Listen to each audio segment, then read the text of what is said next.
Two more questions only. Praveen. Thank you for giving us precisely your observation of communicative approach and making it very clear that comprehension should precede production.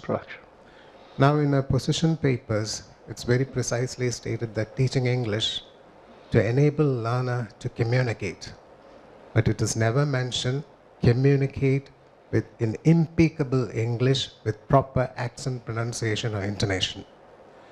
The comprehension which in our country, I come from Kerala state and from a teacher training college, I see students in government schools learning. They have prepared textbooks following constructivist principles and also put it in one sentence, it is activity-based, learner-centered, process-oriented curriculum which they are transacting. Students are all familiar with that text. They are able to communicate, but in a clumsy manner. There is no quality. They can communicate. Now you look at private schools. There are students who do the extra reading, like the kind of Rowling stuff which you mentioned. They acquire vocabulary, and finally they are able to communicate with good accent, pronunciation, intonation, and write very good English. But if you look at it practically, why are we teaching English in India? As a lingua franca, if you want to communicate, can we sacrifice accuracy and accept communication ability? And for the higher level, if you want to go for the impeccable English, can we have two standards in India? Because for the basic level, we only want to communicate. Why should we insist on reading of great texts? Can we have the two options here? Because it's a national seminar. I would like to have your opinion, even of the experts here on that. What are the two options you're thinking of? Whether can we have ability to communicate with mistakes, of course, but they can communicate in English using the current textbooks available in the country. That's number one. The other one, higher level, encourage higher reading, better pronunciation, accent, because they don't teach vocabulary, they don't teach pronunciation, they don't teach intonation in the classroom in these government schools.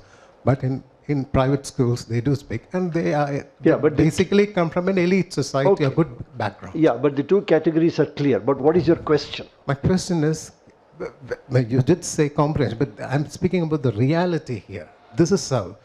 Can we have some judgment on that? Because this is on emerging trends in English learning in India. The seminar is on that.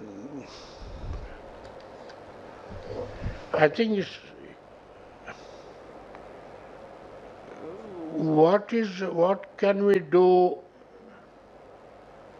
as teachers, what can we do as educators, what can we do as education institutions to make the learners learn as much as they are able to learn, as much as we are able to make them learn. So our goal is not set by the Himalayas. Our goal is the height that we can reach. Okay? If we don't reach up there, I wouldn't worry. But if you could have got here and you got only here, that is a loss.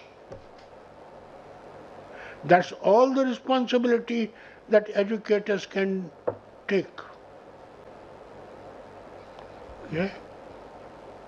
I do not wish my learners to get less than is possible from my teaching. More than is possible, I'm not responsible because I think we should take that attitude. Number two, look, the elites, the convent schools, etc., etc., etc. Yeah, but that's something that you sort of look at and clap. But the learning, if you analyze, from my observation, most of the learning has not come from that institution. The learners have learnt it already from other sources, etc., etc., etc. Being an elite having an elite background sort of ensures, especially in India, okay, because the upper class society is the English speaking society.